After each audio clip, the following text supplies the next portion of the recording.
அனைவருக்கும் வணக்கம். ஸோ மக்களே, ஒரு வழியா தமிழ்நாட்டில் எலெக்ஷன் கேம்பெயின் முடிவு அடைஞ்சிடுச்சு. வெயிட் நீங்கள் எதுவுமே சொல்ல வேண்டாம். போன வாரம் ஃபுல்லாக உங்களுடைய ராசி என்ன அப்படிங்கிறத நான் சொல்கிறேன். அது மேசமோ ரிஷபமோ விருச்சிகமோ மீனமோ தனுஷோ என்னமோ ஒன்று. ஆனால் உங்கள் ராசிக்கு பணம் வந்து கொண்டே இருந்திருக்கும் போன வாரம் ஃபுல்லாக. ஏன்னா நின்னா காசு, உக்காந்தா காசு, ஆரத்தி எடுத்தா காசு, மலர் தூவினா காசு, கூட்டத்தில் போய் நின்னா காசு, அதுக்கு போய் ஒரு பாட்டு படித்தா அதுக்கு ஒரு பேமெண்ட்டு, நீங்கள் ஓட்டு போட போகிறீங்கன்னா அதுக்கு ஒரு தனி பேமெண்ட்டு, உங்கள் ஏரியாவில் குறிப்பிட்ட கட்சிக்கு நீங்கள் ஒர்க் பண்ணினீங்க அப்படின்னா அதுலேருந்து உங்களுக்கு பேமெண்ட்டுன்னு சொல்லிட்டு பணத்தை வாரி இறைச்சிருப்பாங்க எல்லா கட்சியும். கிட்டத்தட்ட ஒரு கட்சியெல்லாம் ஒரு தொகுதிக்கு 50 கோடியிலேருந்து 200 கோடி வரை ஜஸ்ட் ஒரு தொகுதிக்கு செலவு செய்யப்பட்டதா குறிப்பிடப்பட்டிருக்கு. அதையும் தாண்டி பல தொகுதிகளில் ஓட்டுக்கு 6000 ரூபாய் கொடுத்தாங்கன்னு பேசுறது, மற்றொரு தொகுதியில் ஓட்டுக்கு 1000 ரூபாய் தான் கொடுத்தாங்கன்னு சொல்லிட்டு மற்ற தொகுதி மக்கள்லாம் ரொம்ப கண்கலங்கிட்டு இருக்காங்க. நீங்க எவ்வளவு வாங்குனீங்கன்னு மறக்காம கமெண்ட் பண்ணுங்க. மக்களுக்கெல்லாம் இருந்த ஒரு பெரிய டவுட்டை இந்த வீடியோல நான் கிளியர் பண்ண போறேன். என்னன்னா, நம்ம ஏடிஎம்கேவா இருக்கட்டும் டிஎம்கேவா இருக்கட்டும், இந்த ரெண்டு கட்சியும் கூட்டம் எப்படி கூட்டுறாங்க, எப்படி இவ்வளோ பேர் அந்த கூட்டத்துக்கு வந்து சேர்றாங்க, அவங்களுக்கெல்லாம் சோறு தண்ணி கொடுப்பாங்களா, பணம் கொடுப்பாங்களா, இல்லை சாப்பாடு குவார்ட்டரு பிரியாணி அப்படியா, இவங்கெல்லாம் எங்கேருந்து வருவாங்க, அந்த ஊர் மக்கள் தானா, எப்படி இவ்வளோ கூட்டத்தை அந்த ட்ரோன் காட்சிகளில் காட்டி எங்கள் படைபலம் எப்படி இருக்குது, இந்த கூட்டம் போதுமா, இன்னும் கொஞ்சம் வேணுமா, அலைக்கடலான திரண்டு வந்த பொதுமக்கள் இவ்வளவு கூட்டத்தை யாரும் பார்த்துருக்க மாட்டாங்கன்னு அவங்க உருட்டு விடுற உருட்டெல்லாம் எப்படி கூட்டப்பட்ட கூட்டம் அப்படிங்கிறத தெளிவாக அந்த வீடியோவில் சொல்ல போகிறேன். அந்த கூட்டம் பற்றிய தொகுப்புல மட்டும் தமிழக வெற்றிக் கழகம் மற்றும் நாம் தமிழர் கட்சிக்கு விலக்கு அளிக்கப்படுகிறது. ஏன்னா ஒருத்தவங்க வந்தாலே கூட்டம் கூடும், இன்னொருத்தர் பணம் கொடுக்க மாட்டார், அதனால அவரையும் இந்த லிஸ்ட்டில் நம்ம சேர்த்துக்கிறோம். ஸோ தமிழக வெற்றிக் கழகத்திற்கும் நாம் தமிழர் கட்சிக்கும் இந்த தொகுப்புல இருந்து விடுப்பு அளிக்கப்படுது. ஓகே மக்களே, இப்போ வாங்க வீடியோக்குள்ள போகலாம். நான் உங்கள் வீட்டு பிள்ளை reporter Premkumar. First of all நான் பணப்பட்டுவாடாவில் இருந்து ஸ்டார்ட் பண்ணுறேன். தேர்தல் எலெக்ஷன் ஆரம்பிச்சதுலேருந்தே பல கட்சிகள் பணப்பட்டுவாடா பண்ண ஆரம்பிச்சிட்டாங்கன்னு சொல்ல முடியாது.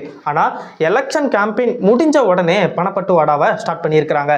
பல பேர் தேர்தல் ஆணையம் கண்ணில் மண்ணை தூவிட்டு அவங்க நினச்ச மாதிரியே மக்களுக்கு பணப்பட்டுவாடா பண்ணி முடிச்சுட்டாங்க. இதை வீடியோ போடுற எனக்கும் தெரியும், பார்த்துட்டு இருக்கிற உங்களுக்கும் தெரியும். ஆனால் வெளிப்படையாக வெளியே சொல்ல முடியாது. இதை தவிர 100ல் ஒருத்தன் சிக்கிட்டாண்டா அப்படிங்கிற மாதிரி ஏதோ தமிழகத்தில் இருக்கிற 234 தொகுதியில் 1-2 தொகுதியில் மட்டும் கையும் களவாக மாட்டியிருக்காங்க பணப்பட்டுவாடா செய்த நபர்கள். இதில் முக்கியமான பார்த்தா திமுக ஒரு சைடு மாட்டியிருக்காங்க, அமமுக ஒரு சைடு மாட்டியிருக்காங்க. அமமுகவுடைய வேட்பாளர் வீட்டிலேருந்து கிட்டத்தட்ட அவர் வீட்டிலேருந்து ஒரு 14 லட்சம், அவரோட பையன் வீட்டிலேருந்து ஒரு 40 லட்சம்னு கிட்டத்தட்ட 75 லட்சம் ரூபாய் ஹாட் கேஷாக பறிமுதல் பண்ணியிருக்காங்க. என்ன பிரேம்குமார் சொல்கிறேன்னு கேட்டிங்கன்னா, ஆமாங்க, இது ஓட்டப்படாத சட்டமன்ற தொகுதியில் அமமுக வேட்பாளராக களமிறங்கிய வேட்பாளருடைய நிலைமை. தேர்தல் படக்கும் படம் வீட்டுக்கு வந்துட்டாங்கிற தகவல் தெரிஞ்ச உடனே அந்த பெட்டியை தூக்கி கோட்டச்சவருக்கு பின்னாடி வீசியிருக்காரு.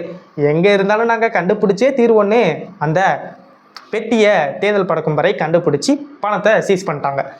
அடுத்த கட்ட நடவடிக்கை அதிமுக நிர்வாகி மீது அவருடைய வீட்டில் 80 லட்சம் ரூபா ஹாட் கேஷ் பதுக்கி வைக்கப்பட்டதா புகார் எழுந்துச்சு.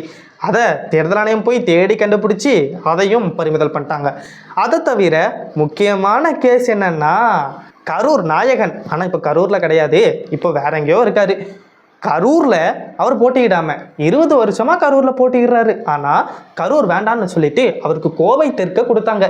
அங்கே போயாச்சு கொலுசு குடம்னு கொடுக்காம சும்மா இருப்பாருன்னு நினச்சா தலைவன் நான் திருந்துவேனா அப்படின்ட்டு அங்கேயும் போய் ஒரு ஓட்டுக்கு 6000 ரூபா 3000 ரூபான்னு பணத்தை வாரி இறக்க ஆரம்பிச்சிருக்காரு.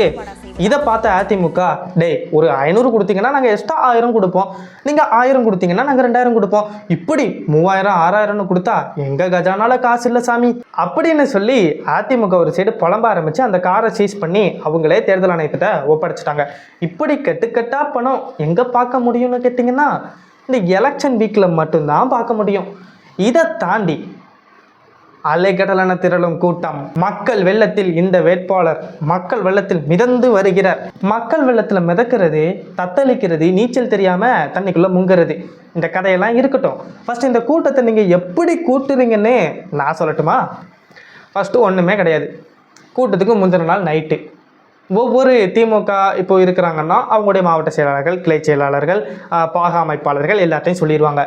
நீங்கள் இத்தனை வேனுக்கு ஆல்ரெடி பண்ணணும் அப்படின்னு சொல்லிட்டு அந்த கிளை அமைப்பாளர்கள் அவங்க ஊரில் இருக்கிற சில பல பாட்டிமார்கள், வேலை வெட்டி இல்லாதவர்கள் அனைவரையும் அழைப்பாங்க.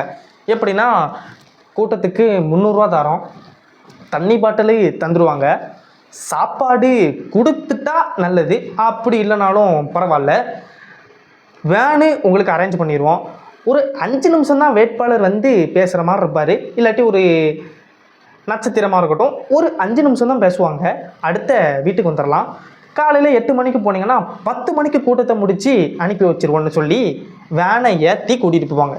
அந்த வேனில் உட்காந்துருப்பாங்க தெரியுமா, அவங்க நிலமை தான் பாவம். யார் வாராங்கன்னு தெரியாது, எந்த கட்சிக்கு போகிறனும் தெரியாது, 300 ரூபா கொடுக்கோன்னு சொல்லிட்டாங்களேன்ட்டு மக்கள் கிளம்பி போயிடுறாங்க. அங்கே போய் பார்த்தா அந்த கட்சிக்காரங்களும் சில பிளான் பண்ணுவாங்க.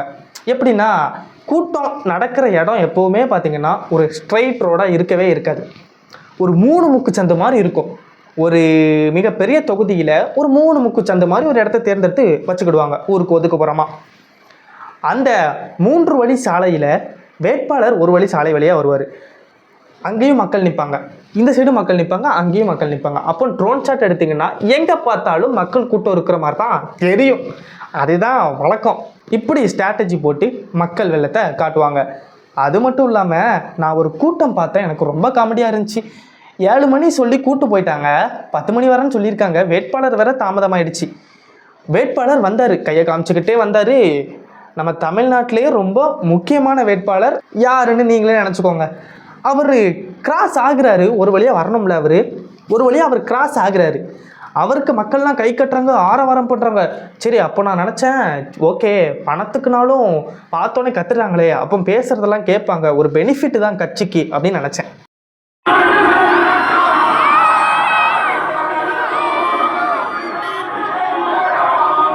ஆனால் கை காட்டிட்டு அவங்க எதுக்கு கை காட்டினாங்கிற அர்த்தம் எனக்கு புரியல.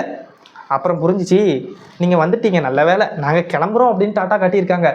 வேட்பாளர் நிற்கிறாரு, வர்றது தமிழ்நாட்டிலே ஒரு மிக பெரிய அரசியல்வாதியோட பேரன் பையன். அவர் இப்போ தமிழ்நாட்டில் ஒரு மிகப்பெரிய அரசியலில் ஒரு பொறுப்பில் இருக்கார், ஆட்சியில் போகிறாரு. போய் வணக்கம்னு கூட சொல்லி ஆரம்பிக்கலை, அதுக்குள்ளே மக்கள் என்ன பண்ணுறாங்க, கிளம்ப ஆரம்பிச்சிட்டாங்க. கட்சி நிர்வாகிகள் தலையில் அடிச்சுக்கிறாங்க. எதுக்குன்னா, யோ பேசுகிற வரையாச்சும் இருங்கய்யா அப்படின்னு சொல்கிறாங்க. ஆனால் மக்களுக்கு என்ன, 300 ரூபா நீங்கள் கொடுக்கன்னு சொல்லி கூப்பிட்டு வந்தீங்க, வந்து இறங்கணும் அப்படின்னு சொன்னீங்க, வேட்பாளர் போனோன்னே போயிடலான்னு சொன்னீங்க, எங்களை கிராஸ் பண்ணிட்டாரு, நாங்கள் கிளம்புறோம் அப்படின்னு அவர் அங்கே பேசிகிட்டு இருக்காரு. கூட்டம் கூட்டமாக வண்டி ஏறி கிளம்புறாங்க. அந்த பாக அமைப்பாளர் என்ன தெரியுமா சொல்லி கூப்பிட்டு வருவாங்க, நீங்கள் வாங்க, வண்டி ஏறிட்டீங்க, வண்டி ஃபுல்லாக ஆயிடுச்சுன்னா டிரைவர் வண்டி எடுத்துருவாரு, நீங்கள் வீட்டுக்கு வந்து இறங்கிடலாம். ஓகே பிரேம்குமார், இவ்வளோத்தையும் பண்ணிடுறாங்க பிளான் பண்ணி. அதுக்கப்புறம் பணம் எப்படி கொடுப்பாங்க, எலெக்ஷன் கமிஷன் தான் அங்கங்கே செக் போஸ்ட் அமைச்சு 50,000க்கு மேலே கொண்டு போனால் பிடுங்கிடுவாங்களே, எப்படி பணம் கொடுப்பாங்க, டிஸ்ட்ரிபியூட் எப்படி பண்ணுவாங்கன்னு கேட்டிங்கன்னா, அன்னைக்கே பணத்தை யாரும் கொடுக்க மாட்டாங்க. அப்படி கொடுத்தா கூட்டத்துக்கு வந்தவங்களுக்கு பணம் கொடுக்க ஆரம்பிச்சிட்டாங்கன்னு சொல்லி வீடியோ எடுத்து போட்டுருவாங்க. நல்லா புரிஞ்சுக்கோங்க மக்களே, எந்த கூட்டத்துக்குமே கூட்டம் முடிஞ்ச கையோட வாகனத்தில் வச்சோ கூட்டம் முடிஞ்சு கிளம்பும் போதோ பணம் கொடுக்க மாட்டாங்க. அப்போ பிரேம்குமார், நாங்கள் நிறைய வீடியோ பார்த்துருக்கோன்னு நீங்கள் சொன்னீங்கன்னா அது கட்சி பேரை கெடுக்கிறதுக்கு பண்ணுற வேலைன்னு வச்சுக்கோங்க. இந்த மாதிரி கூட்டத்துக்கு காசு கொடுத்து கூட்டு போடுறவங்க பணத்தை அடுத்த நாள், 2 நாள் கழிச்சோ, 1 நாள் கழிச்சோ தான் பணத்தை உரியவர்களிடம் ஒப்படைப்பாங்க.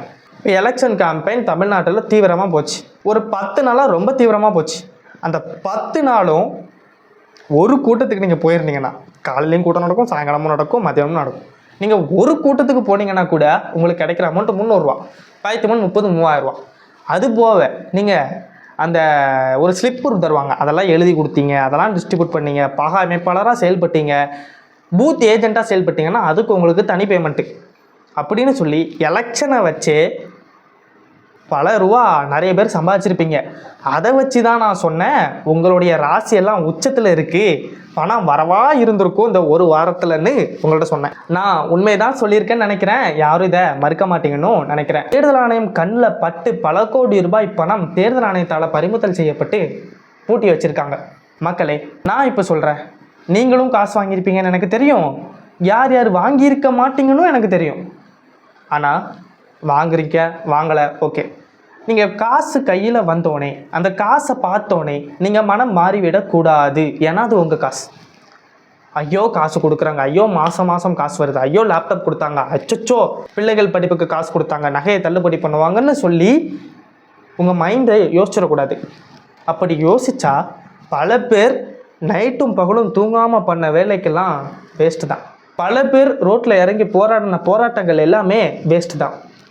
ஸோ பணநாயகம் வெல்லக்கூடாது, ஜனநாயகம் தான் வெல்லணும்னு நான் சொல்கிறேன். ஸோ பணத்துக்கு ஏமாறாமல் ஒரு மாற்றத்தை தேடி ஓடுங்க. உங்களுக்கு எந்த கட்சி பிடிச்சிருக்கோ அந்த கட்சிக்கு வாக்கு செலுத்துங்க. இவங்களுக்கு வாக்கு செலுத்துங்கன்னு நான் பர்டிகுலராக யாரையும் எதுவும் சொல்லலை, இது வரைக்கும் சொல்லவும் மாட்டேன். ஏன்னா உங்கள் ஓட்டு உங்கள் உரிமை. ஆனால் எல்லாத்தையும் ஞாபகம் வச்சுக்கோங்க, 5 வருஷத்தில் என்னெல்லாம் நடந்துச்சு. அந்த நிகழ்வை உங்கள் வீட்டில் நடந்திருந்தா என்ன பண்ணியிருப்பீங்க, அதை மட்டும் மனசில் வச்சு ஓட் பூத் போய் நீங்கள் வாக்கு செலுத்துங்க. அதே போல் வாக்கு செலுத்தாமலாம் இருக்காதுங்க. சில பேர் நோட்டாக்கு போட்டுருவேன்னு சொல்லுவாங்க. அது எனக்கு சுத்தமாக பிடிக்காத ஒரு நடைமுறை. நோட்டாக்கு போட்டுருவேன் அப்படிங்கிறது நீங்கள் வாக்கு செலுத்த வீட்டிலே இருந்திருக்கலாம். நோட்டாக்கு போட்ட வாக்கு உங்கள் வீட்டு குப்பைக்கு சமம். ஸோ உங்கள் வாக்கை ஒரு மாற்றத்துக்காக செலுத்துங்க. உங்களுக்கு யாரை தோணுதோ அவரை செலுத்துங்க.